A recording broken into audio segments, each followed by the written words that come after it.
사람들은 안에서 너무 좋대요. 너무 외침을 받으면 APR check डालेंगे ये बारे में टेक असेंबली की शरियार और असलम चले गए बाहर आराम से शुरू करवाते हैं। बोलो मैं जवाब बोलो बोलो आप बोलो भाई ये मैं बताता हूँ। चलो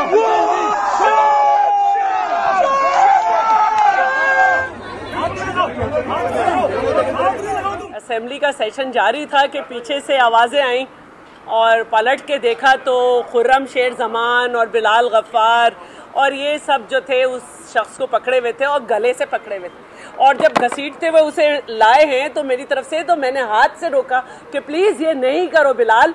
तो मुझे आप लोग कैमरे में देख सकते हैं कि मुझे कितनी ज़ोर से धक्का दिया गया और फिर वो उस पर तशद्दुद इतना बढ़ा कि लग रहा था कि उसको पता नहीं क्या हो जाएगा और फिर दूसरे मेंबर्स उसको बचाने पहुंचे।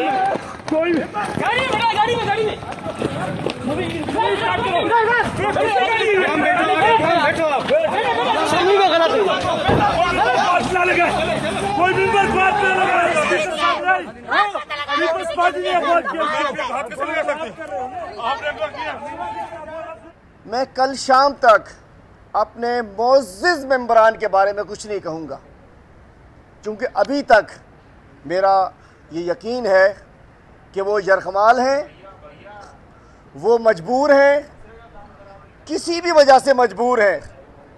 अभी मैं ये बात नहीं करूँगा कि वो कल जो वीडियो थी वो ज़मीर की आवाज़ थी या ख़मीर का कोई मसला था। अभी कोई बात नहीं है। अभी तक कल तक शाम तक ये हमारे मोअज़्ज़िज़ मेंबरान हैं जो कि यरगमाल हैं, चूँकि गन पॉइंट पर तो कुछ भी कहलवाया जा सकता है, मजबूर करके कुछ भी कहलवाया जा सकता है।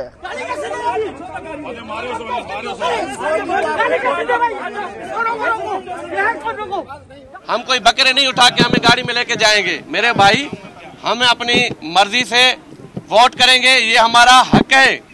ये पाकिस्तान का आईन हमें हक देता है कि हम अपना ये जो सेनेट का वोट है अपनी मर्जी से अपन जहाँ पे जमीर मुतमिन होगा उससे करेंगे वोट।